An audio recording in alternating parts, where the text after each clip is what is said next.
All right, we are live. Okay. Hello, everyone. Thanks for joining us today. This is our final episode of our High School Live Learning at Home Summer 2021 sessions on the topic of designing for the environment. In this episode, we'll be talking about economics and ecological footprints and how we can understand them to make the environment better. We're now live on both Zoom and our Engineering Outreach YouTube channel. Yep, so just to introduce myself, my name is Aaron Emmanuel, and I'm working as an Engineering Outreach Program Instructor for Ontario Tech University, and I just finished my first year of Mechatronics Engineering. I'm also here with Keegan, so if you want to say anything. Yeah, hi everyone. You may remember me from last week, maybe not. If not, my name is Keegan Dillon. I am also an Engineering Outreach Program Instructor, and I have just finished my second year of computer engineering. Cool. Yep. So just to go over some ground rules, for individuals watching our live at home learning sessions on YouTube, our sessions are being hosted live on Zoom. And if you'd like to participate and interact with us, you can still register in our Engineering Outreach webpage as seen near the bottom of the screen. And for our registrants on Zoom right now, when you join Zoom, make sure you join with your first and last name. And as sessions will be broadcasted live and publicly posted on our YouTube channel, you will not be able to share your video or audio in order to ensure your safety and maintain confidentiality of your personal information. You can interact with us through Zoom's in-chat feature, as you can see on screen. You can ask questions or make a comment anytime. And however, the chat function should only be used to talk about content relating to our activity. And if you have any issues, you can always ask your parent or guardian for support. And finally, every participant has the responsibility to promote a safe and positive environment where all participants have a right to be treated with respect and dignity. Let's make a promise to be respectful to everyone in the classroom.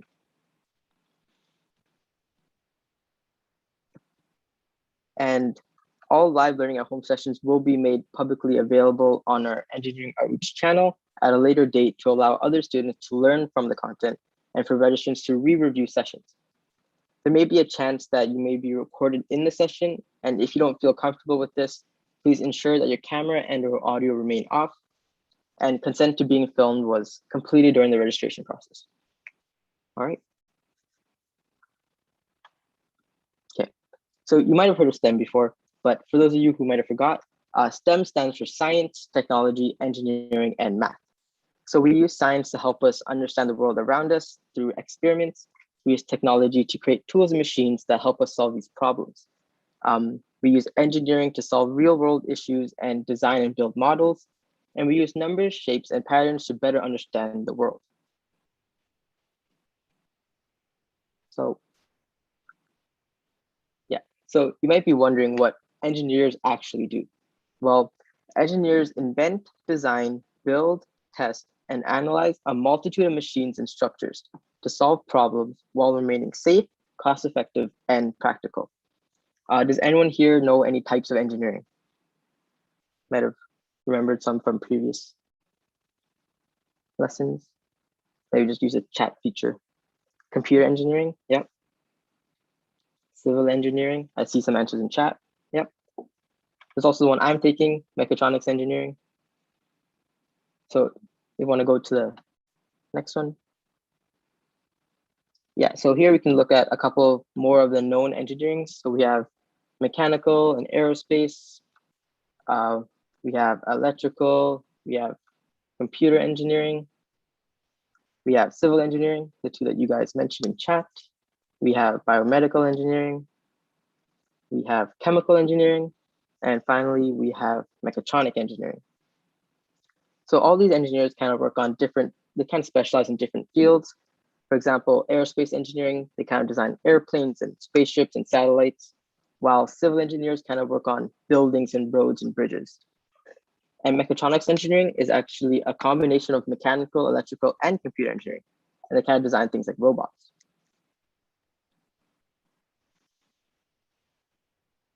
So even though there's so many different types of engineering, all engineers follow a set of steps to aid them through their process. And this is known as the engineering design process. The engineering design process consists of 5 main steps, which are identifying the problem, brainstorming the problem, designing solutions, making a model, and finally testing and evaluating. And after we reach the final step, we can go back to any of the previous steps and continue to go through the process again until you're 100% satisfied with your final design. So just before we move forward, if anyone has any questions, you can just type in chat. Or if not, we can just say you're good. We can keep moving. All right. Well, if we're all good, so our next slide, again, we do recap after these general ones that we talk about. But can anyone maybe tell me some of the stuff we talked about last time? What were some super important topics that we discussed? Does anyone remember? If not, that's okay. Luckily, we do have a recap slide. I'll give everyone a minute in case they're answering. But if not, just to recap what we did in our previous session was we talked about, and yes, sorry, I saw you said we talked about the ecological buildings, exactly. So we talked about green buildings, and green buildings are structures that are planned, designed, built, operated, maintained, and demolished in an environmentally responsible and resource efficient manner. So what does it mean to be environmentally responsible and be operated on in a resource efficient manner? Basically, it means all these four things you can see on screen here. We talked about our material efficiency, so not being wasteful and thinking about materials that can be reused. We talked about energy efficiency, so making sure we're not wasting energy or letting energy go to waste. Same thing with water. We said we don't have unlimited water on this earth, so we need to make sure that we are not wasting it. And then finally, that big one is the health and safety of people living in these buildings. And so these are just some examples previously that we talked about. So we have Toronto City Hall, the TD Center Complex, and the George Brown Waterfront Campus. So if you remember any of the ones we talked about last time, these are some green buildings or buildings that have green features within them. We also talked about green roofs and their positive effects. So just to kind of catch you up to speed on what we did last time. But for now, we're going to get on to our topics for today. So number one, we are going to talk about the linear economy. So think about when you buy a cell phone or when your parents replace a broken dishwasher. What do you do with the old product? Does anybody know? What happens to those products after you're done with them?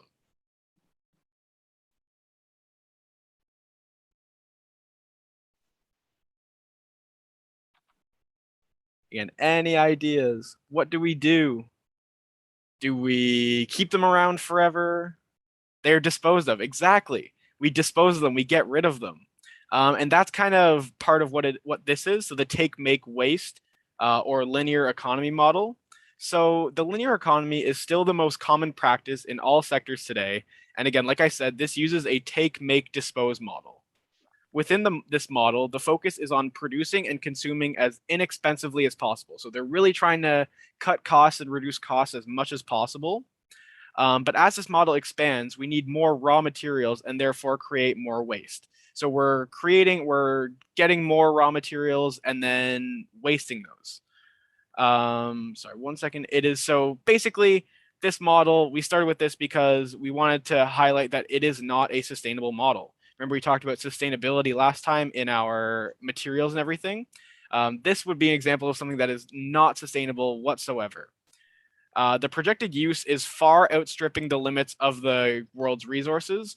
Basically, what that means is that our projected use of it, we don't have enough resources in the near future to keep using this model. This model is based on the value of goods depleting successively throughout use of goods, or throughout use. Sorry, 1 second. It is so, like I said, this is not a sustainable model. The projected use is far outstripping the limits of the world's resources. We talked about that. The model is based on the value of goods depleting successively throughout the use and ultimately becoming waste. So it could be said that the waste perpetuates a linear economy. The sooner we dispose of something, the sooner our demand for replacement. This current model encourages wastefulness and is not sustainable. So again, that's our big thing. This model is not sustainable.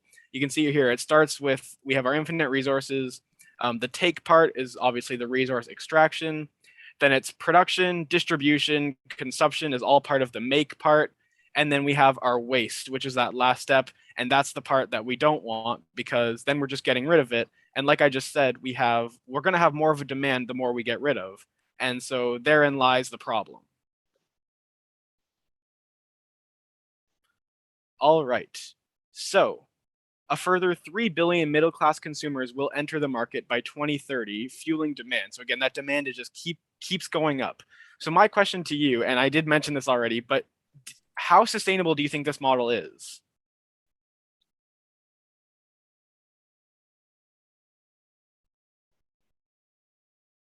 Like, is this super sustainable? Is this something that we can keep using forever? Probably not, right? Yeah, not sustainable. Definitely not. And there's just a few kind of characteristics here of why it's not. But the current system is no longer working for businesses, people, and the environment. And kind of these reasons on screen that you see here are those reasons why. Number one, top left, we have resource depletion. So the higher the demand is for consumer products, the more supply we will have to acquire. The planet's finite resources, remember I said finite resources last time, those are resources that we don't have an unlimited supply of. So stuff like lumber, metal, cotton, they're all being depleted at a very alarming rate, and we are running out very fast. In 2017, it was estimated that we would need 1.7 Earth to sustain our current consumption rates. So obviously, we only have one Earth as we are right now. So we would need to multiply the amount of Earth we have, or the amount of resources we have on Earth, by 1.7 to maintain this for the next little while. Another one here, we have ecosystem degradation. This means raw material extraction processes like deforestation, agriculture, fracking, mining. All of those are destroying our planet's ecosystems. The drastic change in our environment results in an increase in natural disasters, stuff like fires and floods, as well as air pollution and biodiversity extinction. So we're losing all these plants, animals, everything to extinction because of this. Another one in the top right here we have is waste pollution. So manufacturing and distribution or transportation processes create unnecessary waste such as sludge or defects, and pollution such as chemical runoff in water, carbon emissions from trucks, stuff like that. By buying these products, we also create post-consumer waste, which is stuff like packaging, spoiled food, things that are broken, clothes that no longer fit, anything like that. So again, not ideal. It's a big waste. It's not really efficient or sustainable by any means. We also have bad consumer habits. So bad consumer habits, as a society, we have adopted the idea that newer is always better. Think about stuff like iPhones. Like every time a new one comes out, everyone wants to get it. So we're always in the mindset of newer is always better. And we always value things that are on trend or in style. Consumers simply replace defective and out of style products with new ones because it is affordable and accessible. This generates more demand, which results in more production. And again, like I said on the previous slide, the more we throw out, the more we have to produce new stuff. So it's, again, not ideal. It's so wasteful. And then finally, something really bad about the linear economy are the socioeconomic inequalities. So to keep up with consumers' high demand for products, we are seeing troubling trends such as fluctuating prices of natural resources, underpaid and overworked workers, poor handling of waste in poor communities, and political friction due to resource extraction. All of these imbalances will become unmanageable as our global population grows daily. And this is like just further saying why this model is not sustainable. So the Institution of Engineering Technology reports that by 2030, like I said, there will be 3 billion more middle-class consumers, and by 2050, there will be 10 billion more people on the planet. What does this equate to in infrastructural terms? More waste and more water consumption. The institution says that waste levels are currently at 3.5 million tons a day, and by 2050, humans will be generating 10 million tons of waste per day. So, as was mentioned, we cannot sustain this model. This model cannot be continued. We need to find something to do about it. So, does the linear economy and everything I've said so far make sense to everybody? I just want to make sure. So, all right, perfect. All right, so let's talk about a good example of stuff that's used in the linear economy. Number one, plastic packaging. So plastic packaging is present through our everyday life. So you can see, and there's a bunch of different types of plastic that we can see here. So PET, stuff like water bottles and like salad containers. We have HDPE, which could be for stuff like our cleaning, the bottles that our cleaning stuff supplies are stored in, or other food stuff. We can see PVC, again, more like plastic wrap and stuff like that. So all these different types of different plastic. PP is more so for like food packaging. PS, again, EPS, kind of plastic cups and everything. So these are all really good examples of the linear economy and why it's flawed. Because remember last time we were talking about sustainable materials.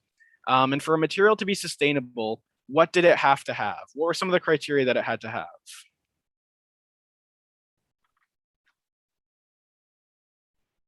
Anyone remember any of them?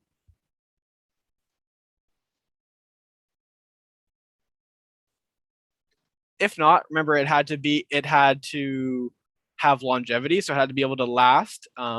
It had to have the ability to be reused or recycled, stuff like that. And plastic, while it does have longevity, like I said last session, we had plastic that can decompose. It takes like 1,000 years to decompose. So that has longevity in terms of lasting long.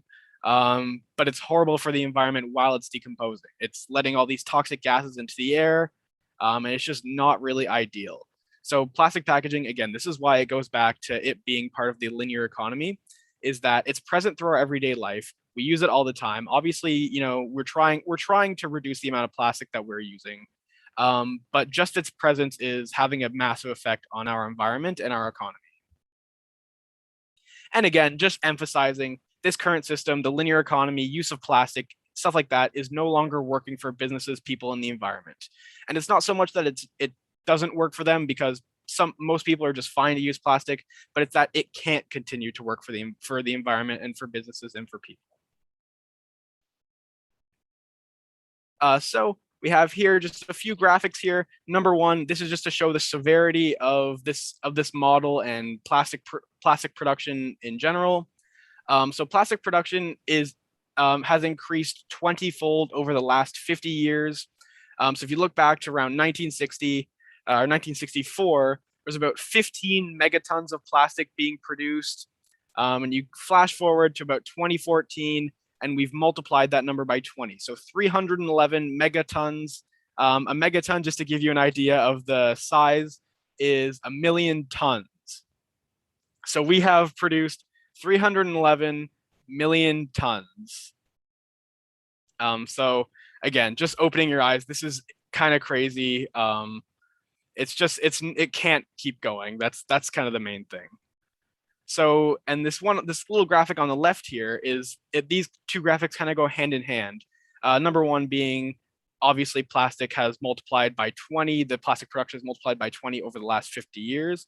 But the second part there is that 95% of the value of plastic packaging material, which is worth about $80 to $120 billion annually, is lost to the economy.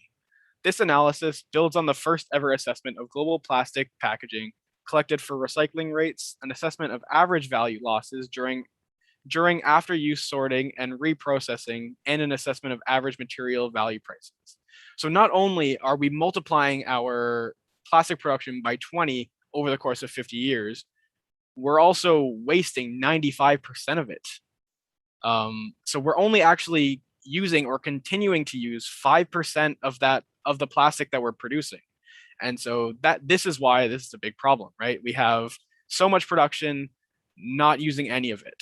And so we have to start thinking about, well, if we're just going to throw away plastic, we may as well think about materials that could be better used and better disposed of so that it's not wasteful. And finally, we have our lovely graphic here. So today, plastic packaging material flows are largely linear. So again, it just goes back to that linear economy. So we have 78 million tons, which is the annual production of plastic. You can see the different allocations. So 14% is collected for recycling. And from that, we have 8% cascaded recycling and 4% process losses. We can see down here, 14% of it actually gets incinerated or for energy recovery. 40% of it gets landfilled. So again, it's just piling up. And we have 32% of it, which is just leaking out, and then the 98% of virgin feedstock there. And so we have this same thing at the bottom down here, is that the current system is no longer working for businesses, people, and the environment. We cannot have this anymore. It is unacceptable. We need to finding something to change this process. So does everyone now realize how severe plastic packaging can be? And while you're answering that question, does anybody have any other questions about anything we've talked about so far?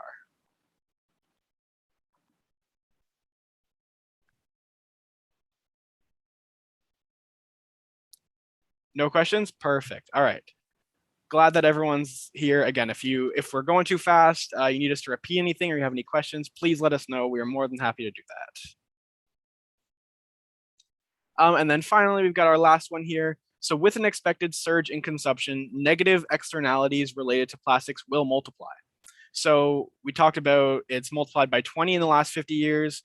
What's to say it can't multiply by 20 or more than that for the next 50 years? So you can see here, plastic production right now, and as of 2014, there were 311 megatons or million tons of plastic produced. And then in 2050, this projected number becomes 1,124 million tons, which is essentially over 1 billion tons. So 1 billion tons of plastic produced in only, 2021, 29 years from now. That's the projected amount. And obviously, because plastic is terrible for the environment, it is not sustainable by any means.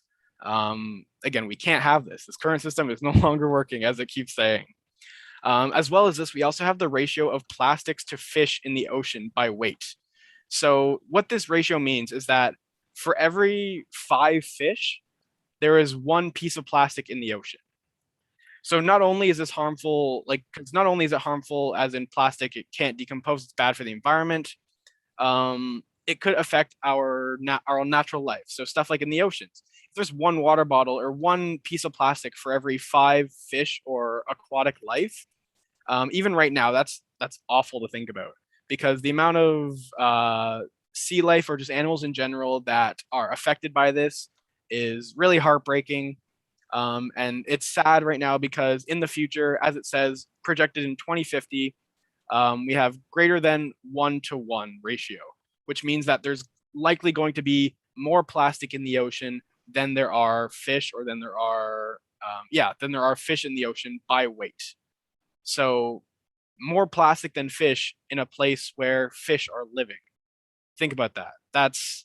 It's kind of insane to think about. Again, really unacceptable. We need to do something about this. And again, keep going. We have plastic share of global oil consumption. Right now, it's at 6%. Now, you might not think that's too high, but I think that it's actually pretty high when you think about it. And then in 2050, that's supposed to get up to 20%. So 20% of plastic share is the plastics share of global oil consumption. So the plastic, to produce it and everything, will need to consume 20% of the oil in the world. And that is not good, obviously. And finally, we have the plastics share. So the share that the plastic has of the carbon budget, it's at 1% right now. Again, it's supposed to multiply by 15 by the year 2050. So that essentially means that the plastic production and everything holds 15% of the budget we have for carbon production. And obviously that's not good at all, and none of these are good. But we show you these slides and these infographics just to kind of get you thinking and get you realizing that it is a severe problem that we need to fix right now. So this is stuff that is easily fixable. We just need to find solutions to do that. But the longer we wait, the harder it will get to do. So does that make sense to everybody? Everything we've talked about on plastic packaging?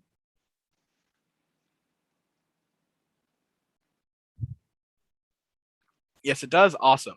So I talked about how, again, I'm going to emphasize this current system is no longer working for businesses, people, and the environment. And I said we just have to come up with a solution or something different that will try and mitigate that. And so that is why we have the linear economy, or circular economy, sorry. Circular economy, basically, so circular economy is evident through nature In particular, the natural carbon, water, oxygen, and nutrient cycles, because they are fundamentally circular and critical to maintaining balanced ecosystems suitable for human and other life forms. For millennia, the planet has functioned in fully circular manner where its infinite cycles produce no such thing as waste. So think about the circle of life. To maintain a balanced ecosystem for the planet, carbon, water, oxygen, and nutrient cycles are circular in nature. There's no waste attached to these. So how can we mimic the Earth's natural cycles to our economy? I'll give you some time to think about it, but does anyone have any ideas? How could we mimic these natural cycles that have been going on for thousands of years into our economy? How can we do that? You can see here just some examples of the circular economy we have in nature and everything. So we have photosynthesis, which helps our plants grow, helps our animals breathe, and that goes back to the CO2. So that's one little part of the circular economy. We have the root respiration and then mineral carbon, as well as decaying organisms that allow for plant respiration. And then we have our combustion. And again, it goes back to that CO2, which goes back to the photosynthesis and everything. So this is a circular economy in a way, but it's just the circle of life, I guess. And we want to try to mimic that. So we want to try and find ways so we can do that, whether it be in our economy, we could do it with packaging and everything. And we'll actually take a look at that in a few slides. So about the circular economy here, we need to ensure that the value of a source is optimized. So remember, we had a make-take waste. This uses a make, use, return step-by-step approach. So it's very different from our linear economy. It has three main principles. Number one is design out waste and pollution. So we're kind of getting rid of waste and pollution. We need to keep products and materials in use. So making sure there's always a use for the products that we are creating. And finally, these help to regenerate natural systems. So these are kind of three principles that the circular economy follows. So the circular economy proposes to overcome the disbenefits of the linear economy model. In a circular economy, the value of a resource is optimized. A resource should be used for as long as possible with maximum value redeemed while in use, and then recovered or regenerated at the end of its life. For a circular economy to be successful, the attitude to waste must change. Waste must be seen as a resource in order to achieve the huge reduction in raw material extraction that is required. As the diagram suggests, the key to achieving the goals of a circular economy is to embed the principles at an early design stage across all sectors and to not simply see it as a waste management issue. Some of you may be familiar with the cradle-to-cradle concept in sustainable design, which circular economy models build upon. Circular economy works on the basis that as the world's natural resources and raw materials run out, they become progressively more expensive. Therefore, the strategies for optimizing resources value or recovering value in existing products will become more favorable. The alternative to the linear economy is a circular economy, which is all about redesigning the way we produce goods and services so that they meet our needs in more sustainable and regenerative ways. It's not about recycling, it's really about redesigning the entire product or service delivery model so that human beings get the things that they need without negatively impacting the natural systems that sustain us all.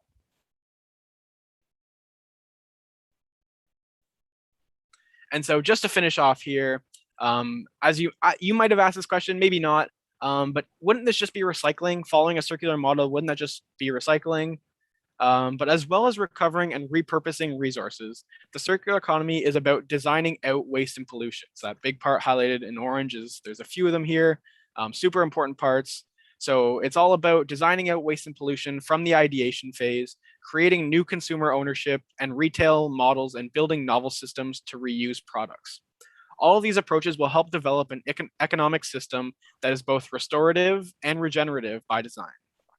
An economic system that recognizes and accounts for the value of resources on a planet with a finite amount of them and a growing population. So just to leave you with that, that is basically circular economy and why it's not just recycling as a whole. With that being said, actually, before I stop, does that make sense to everybody? Everybody on track with circular economy? Yes? Okay, perfect. And then with that, I'll pass it back to Aaron. Yep.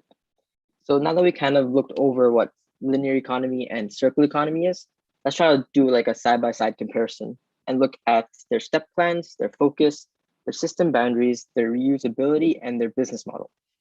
So you can see in the linear economy model, you can see that they use a take, make, dispose step plan with a focus on eco-efficiency.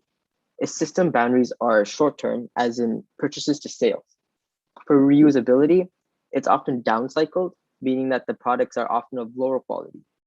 And their business model focuses on products. For the circular economy, you can see that they follow a make, use, return model with a focus on eco-effectivity.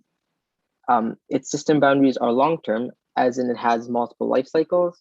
And for reusability, it's often upcycled, meaning that the products are of often higher quality than the original product. And their business model focuses on services. So the kind of big takeaway from here is actually that linear economy impedes the sustainability of engineering, invention, and manufacturing. So this is kind of like the big overview of the two different types of economies that are not good, which is the linear economy, and the one that we want to change to, which is the circular economy. Yep, and you can see at the bottom, that's kind of like the linear economy impedes the sustainability of engineering, invention, and manufacturing. So one method of kind of combining engineering with the circular economy is the cradle to cradle model, which Keegan actually mentioned earlier. It's kind of a design approach to separate biological and technical nutrients in products. This is when regenerative biological nutrients are returned to the biosphere and restorative technical nutrients are returned to the production system. In this case, the waste can kind of become food and help nourish further cycling of the materials. The image to the right here is known as a butterfly diagram. And it kind of illustrates the regenerative cycle of the biological materials in green, so the left side, and the restorative cycle of technical materials in blue. And by having a longer cycling pattern, the value of these materials become more optimized. And this overall reduces the negative externalities, such as water pollution. So on the left side with the green, you can kind of see that there's a collection process, and then they extract biochemical feedstock, and it goes off to biogas, regeneration, farming collection, and it goes back into the process. And on the right side with blue, you can see there's the collection, and there's maintaining, reusing, refurnishing, and finally recycling. So as the process becomes longer and longer, it reduces the negative effects of these materials and overall makes it better for the environment overall. So another method of combining engineering is known as biomimicry. Has anyone heard of biomimicry before or know what it is? Just want to answer in the chat. No? Okay. Yeah, it's not that well known. So biomimicry is actually it's a study where it's where we study nature's best ideas to then imitate them in designs and processes to solve human problems. So here we'll have some examples on screen. So yeah, so the first example here we have is shark skin. So we can kind of copy a shark's waterproof skin to produce a wetsuit that humans can use when they go swimming. This can make them more agile in the water, and it kind of copies like the aerodynamics of a shark. The next example we have is a bug shell. So this bug, like in the mornings, it collects dew on its shell, and then when it wakes up, it can directly consume the water stored in its shell. So we can kind of use like this idea for water collection, which is what you can see in the right side of that image. And our final example here, we have a beaver. So a beaver's fur is actually so dense that it not only keeps them warm, but it also keeps them dry when they're underwater. And we can actually use this for a wet skin, which can keep us dry when we're underwater. These are some of the examples of how we can use biomimicry. And when it comes to engineering and circular economy, there's often important challenges that often come up. So one example is re-engineering global supply chains.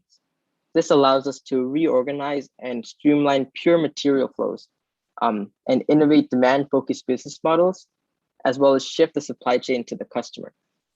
However, this is a challenge, as to do this, we would actually have to change some of the biggest companies' business models. For systems thinking driving designs, it's important to always think about what's next and look broadly in a long term in a business context. It's also important to maintain the integrity and value of products and machines for technical interventions. So these are kind of like the three big challenges when it comes to combining engineering with the circular economy. And it's kind of the challenges we have to overcome when we try to implement them. So there's kind of 6 main strategies that are used when trying to actually implement this into our economy.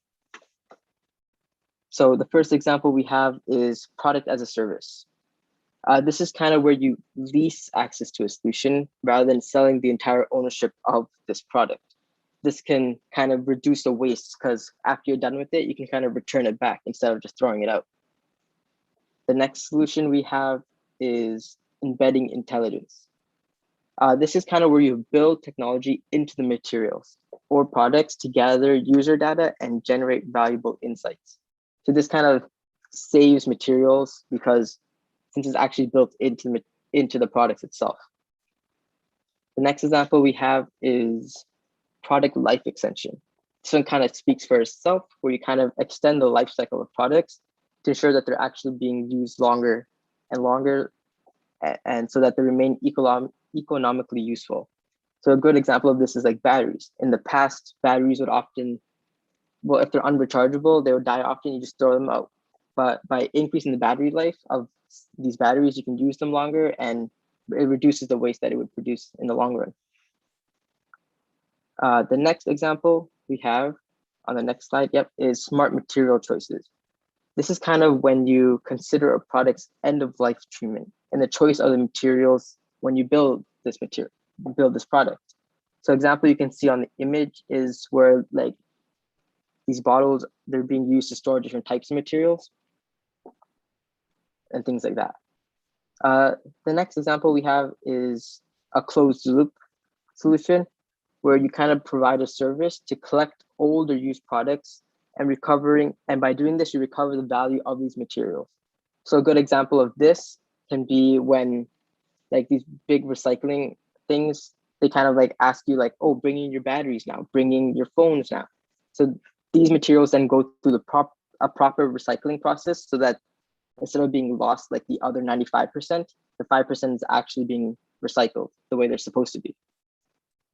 And finally, the last example we have is modularity. This is when you design a product that can divide into smaller parts that can be independently created, used, and replaced. So this is like when, let's say you have, let's say a computer, and then you have to replace this battery. You can take out this battery and incorporate a different battery into it so that it continues working without having to throw out the entire laptop.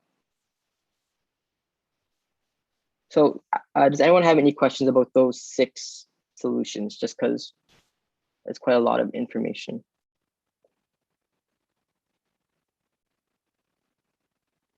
If you want to, we can go over any of the solutions. Yeah, cool. No questions so far? All right, we can keep, okay, cool. We can keep moving forward then.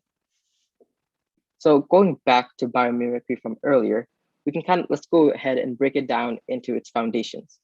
So through engineering, we can see nature as a model, where we can kind of study nature and emulate its forms, which is kind of what we do when we take a shark skin's aerodynamics and incorporate them into a human's usability, things like that.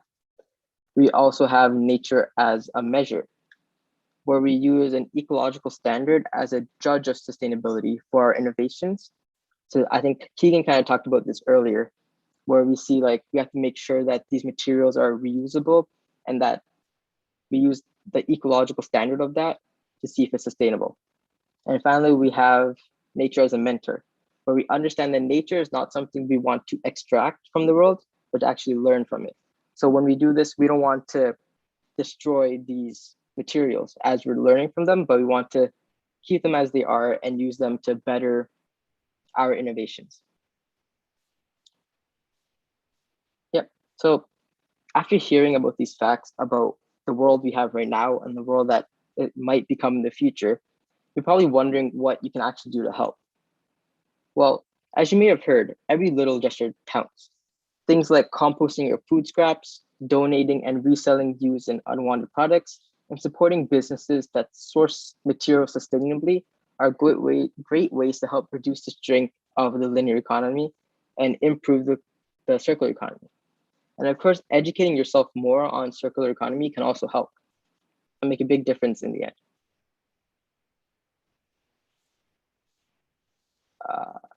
Some ways that people have already managed to improve circular economy is through value-added products. This is when you add value into a product or service by more efficiently using these resources.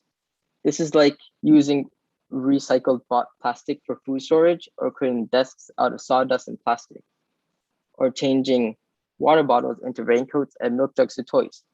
So these examples can actually pop up on screen so we can show you what it looks like. So these plastic food storages were actually created from recycled plastic. And this desk you can see on the screen is created from sawdust and plastic. Here, these raincoats, they were created from recycled water bottles. And our final example, well, this is that toy truck in the back was created from plastic milk jugs. So with respect to sustainability, this can be achieved by using these wastes, such as plastic, as a resource. Yeah. So I think that's where I'll hand it back to Keegan to finish us off. Awesome, thank you, Aaron. And yeah, I'm just when you were talking about that, I was thinking about some other examples. I actually have a pair of shoes that I own, and the top part is made out of completely 100% recycled ocean plastic. Cool. So it's another way that we have that we can kind of refurbish or repurpose certain waste materials into actual good products that we can use. So now that we've thrown a lot of topics at you, we've talked a lot about the linear and the circular economy and why circular is a lot better than linear. But now we get to go back and look at that process that Aaron taught us in the beginning, and now we actually get to visit it ourselves as engineers. So today, first step, number 1, we're going to identify the problem. So your mission today is that you will need to redesign food packaging so that it can fit within a circular economy. Because most food packaging right now is kind of stuck in a linear economy model. So we want to try and repurpose or kind of reimagine food packaging so that it follows that circular model that we talked about. So you can see here on screen, this is kind of the circular model that we want. We have, I guess we could start with our natural resources, sourcing, extraction, and harvesting. Then we manufacture those, distribute them to places and stuff like that. Then we can sell those, use them, and then hopefully we can recollect and then sort them to be put back into the natural resources to create more. So again, that circular economy, that not wasting things in the end, making sure that even after a product's life cycle is complete, it still has a use for future products or as another product itself. So that is your problem. Now we can start brainstorming ideas. So when you're brainstorming ideas for what to do, what are the functional and emotional needs and requirements when it comes to food packaging? So if you give an example like cars, the functional need is to get from one place to another. But the emotional need would also be a sense of freedom, or the sense of freedom that a car provides when you're driving it. And so I see a question here. When the plastic disintegrates after a while, like for example with the deck, would this affect the soil quality, or is it durable enough to withstand long periods? With stuff like plastics, it could definitely affect the soil quality. But if you're talking about, I think the desk in this one, I think it's mostly sawdust and plastic. So I think because this one fits in within the circular economy, it won't be nearly as harmful, if not at all, to that. But yeah, I think exactly like you said, I'm pretty sure it'll be durable enough to withstand long periods while also being environmentally and ecologically friendly. So I hope that answers your question. So yeah, like I said, when we're brainstorming ideas, we want to think about the functional but also emotional needs and requirements when it comes to food packaging. So obviously, what does the food package need to do functionally, but also emotional needs for us? What can we kind of provide or create for that? So like I said, in cars, the functional need obviously is to get from one place to another, but the emotional need would be the sense of freedom that it provides us when we drive them. When we're brainstorming ideas, we need to ask ourselves, are there ways to meet these needs by applying the design strategies that we've discussed? So again, using our example of cars, we can use the product as a service. So cars can be used for car sharing service, car rentals, leasing, trade-in, remanufacturing, anything like that. So we take a product that is the car, and we take it and make it into a service. So like I said, stuff like car sharing services, just trying to reuse that or use that, take different uses other than just the main one that we can think about. So when you're brainstorming ideas, start thinking about some of these things. But with that being said, you can also start designing your solution now. So when you're designing your solution, you're always going to be brainstorming or thinking about different things, but also kind of sketching it out to make to see what it would look like. And I know this one might be a little bit different than anything we built before. Like if you remember last time, we had our 1-bedroom Model 0 greenhouse that we made. Not greenhouse, but our like efficient greenhouse. So that one we kind of sketched out what we wanted it to look like, and we had a list of materials. For this one, for the food packaging, it's going to be a lot of brainstorming on your page. You're going to want to list different materials that you think you could use that would be reusable or sustainable for the environment. And you also want to, in your design, show how it will follow the circular economy. So not just saying, I want to make food packaging out of this material because it's sustainable. Show it. You have to show the steps. I want to make it out of this material, and then once its life cycle used as that product is done, then I can either put it to this use, or I can dispose of it, like compost it to reproduce more of them in the future. So again, some design considerations. Also, other stuff you do have to think about is who will be using your food packaging that you're making. Why will they use it? What will they need to use it for? If you're making a product, how does the design of your product consider a flow of materials? So like I said, how do we fit into that circular economy? How do we make that circular economy work for our design? And also describe the relationship you will require with your customers / users. So that could be some stuff you think about when you're designing a solution. You can take a few minutes now to design that if you'd like.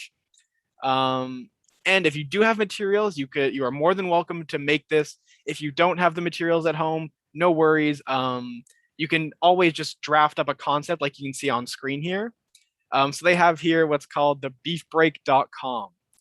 So what they're doing is they're taking dandelion rubber and then making it into a bike brake pad, and then via subscription, you see that circular rotation that goes back and kind of fits into that economy. So some supplies you may need: paper, ruler, pencils, stuff to draft up or brainstorm or design a solution that you need. Tinfoil, old food packaging, stuff like scissors, plastic wrap, tape, glue, cardboard, and start thinking about maybe different ways that you can recreate old food packaging, because that's one of the things. So if you're building this, try and think of ways you can recreate that food packaging to be more sustainable and more environmentally friendly. So you can do that now. We'll give you some time. Feel free to design out your solutions. Let us know as well. We really want to know what you're able to come up with. And if you have any other questions, please ask us. We are here to help you with that.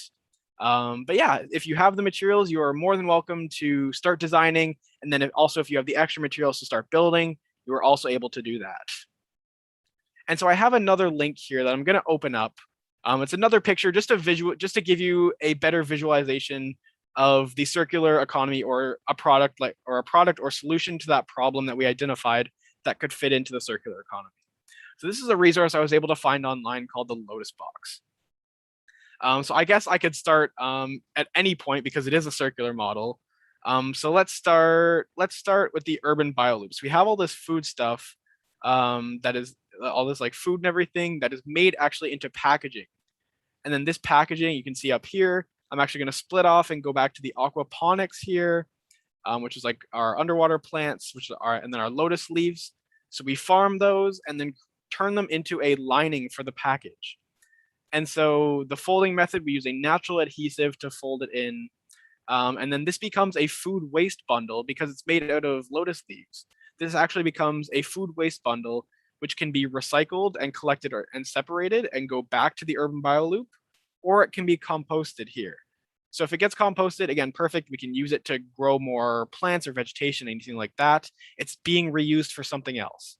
And if we take the recycling route, then we collect it, separate it. It can be used again in the urban bioloop, or it can be used as fertilizer for that other step into making our Lotus packages or our Lotus box. So that was another example I found online that I thought was really cool, just to kind of give you some ideas of what materials you could use or what concepts. Even if you don't, like, obviously I don't think a lot of you will have lotus leaves ready at hand, or any of these other stuff for that matter. But like I said, even if you don't have the materials to make it sustainable, just start drafting up or thinking about ways, because who knows, if you think about a super clever way and then down the line you're actually able to get access to those materials, you could be creating something new and sustainable for the environment, which would be fantastic. So again, we're going through our engineering design process. Always want to brainstorm the functional and emotional needs and requirements when it comes to our food packaging, as well as thinking about ways that we can meet these needs by applying design concepts and strategies that we have discussed throughout our session today. Obviously, if you're still in the design stage or if you don't have the materials to build, then this will be usually where your process kind of ends. But like I said, if you're able to get access to any of these materials in the future, then by all means, go for that, try that, see what happens, see if it works. And actually that leads me into the last step. So if you do end up making your model and using the supplies after designing it here like this, you can test and evaluate it. And so when you're testing and evaluating, you got to think about some things that are super important. Number one, why is this better for the user? So like I said, in our building, we're like taking old food packaging and finding ways we can make it more ecologically and environmentally efficient and sustainable. But when we're testing it, we actually have to ask, why is it better for the user? Is it even better for the user? Because if it's not better, then that kind of reduces or minimizes the point of actually making it. We have to ask ourselves also, what makes it circular? So when you're making this, like I said, don't just say, I want to make a box out of lotus leaves and food pack and like composted food. You need to explain and think about why it's circular. What makes it circular? In what ways can you reuse or put it to another use when it finishes and when it gets to the end of its life cycle? And one challenge I do have for you is that so if you finish this and you're successful, try to apply this activity to cosmetic packaging or shoes. So right now we're focusing on more so food packaging. But if you're successful and you feel comfortable designing stuff like this, also think about how you could apply the activity to stuff like cosmetic packaging, shoes, any other packaging like that gets disposed of and is damaging for the environment. Think about ways that you can make that into a circular model.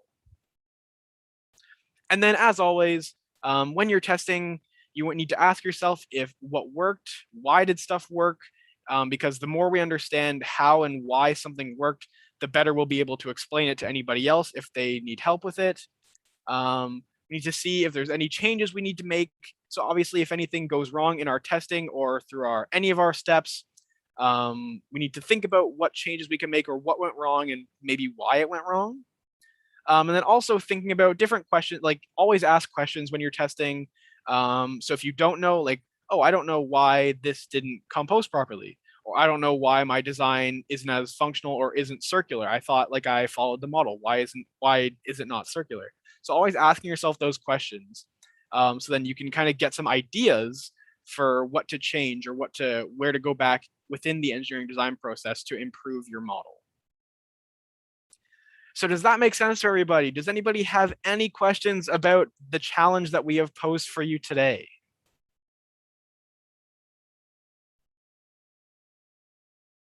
Again, let us know. We're here to help. And also, we have about 5 minutes left, so we still have time here. So if anyone's able to come up with, maybe we can turn this into kind of a discussion. So if anyone has any or comes up with any preliminary ideas of stuff that they think stuff that they think for food packaging that could fit into the circular economy, let us know. We want to hear from you. So yeah, if anyone has any ideas, like I said, we'd love to hear, to see what you're able to come up with. Because again, we have the beefbreak.com here on screen, as well as the Lotus Box that I was able to find online. But those are like very limited examples. So I want to hear from you. So does anybody have maybe any beginning ideas, any preliminary ideas of food packaging or any packaging for that matter that could fit in or could follow a circular economy model? Any ideas?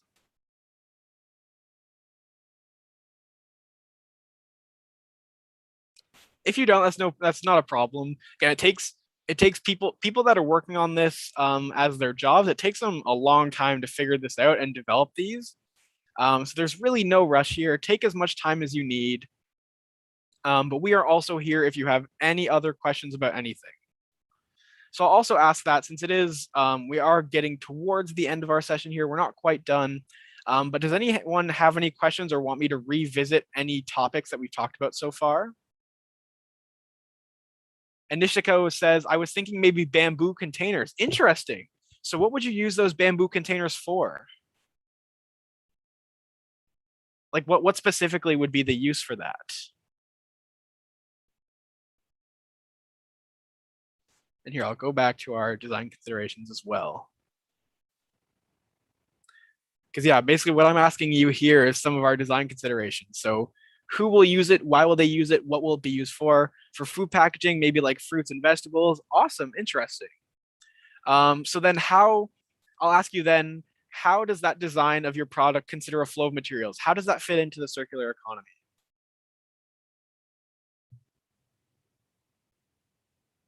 Maybe you can explain to me how that could be reused later on or put to a different use later on, so we're not just disposing of it. I'm genuinely curious. It seems like this is a very cool idea. So I'm just asking you questions just to see, just to kind of get you thinking about how it fits into that circular economy as well. So yeah, are there any, like, for the bamboo containers or packaging, are there any other uses or anything it could be used for when it gets to the end of its life cycle or product life? And if you don't know, again, no worries. These are things that we do have to think about, right? Because I won't say it's easy, but in a way, it's easy enough to think about, oh, I could use this material to do this thing. But it's also thinking about, okay, but once it's done as that product, what can we do to reuse it or help it recreate something else? So that I haven't thought of all of it, but like I could compost it, or we could add bamboo seeds in the packaging itself. So then it can just be planted again to get more bamboo. I actually really like that idea. That is super, super creative. So keep continuing with that. Obviously, I don't know how accessible bamboo and bamboo seeds are. So for now, just try and stick to your design model like we have on this slide here. And even something like the Lotus Box picture we have, just kind of outlining the steps of each, or the process in each steps within it, and kind of how it gets used in a circular model. But I really like that idea. That's a very good idea. Is anybody else able to come up with anything? Again, like I said, it is really tough to come up with these things, as well as finding ways for them to be incorporated into our circular economy. But like I said, I want to hear from you. And yeah, it is 4:59, so we do have just a little bit of time left.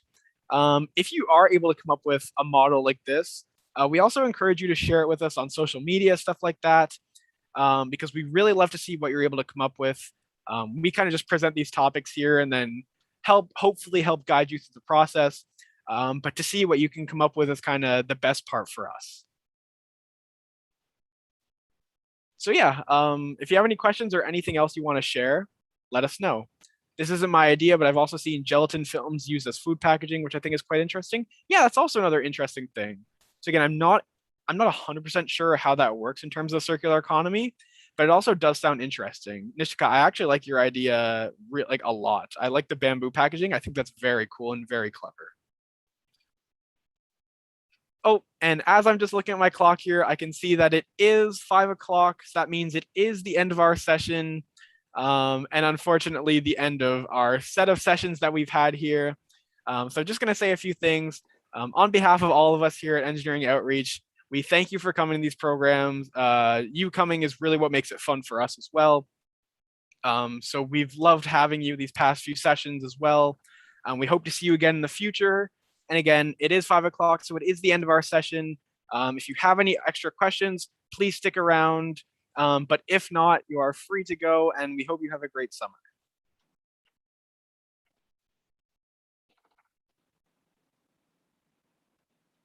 Bye, everyone. Thanks for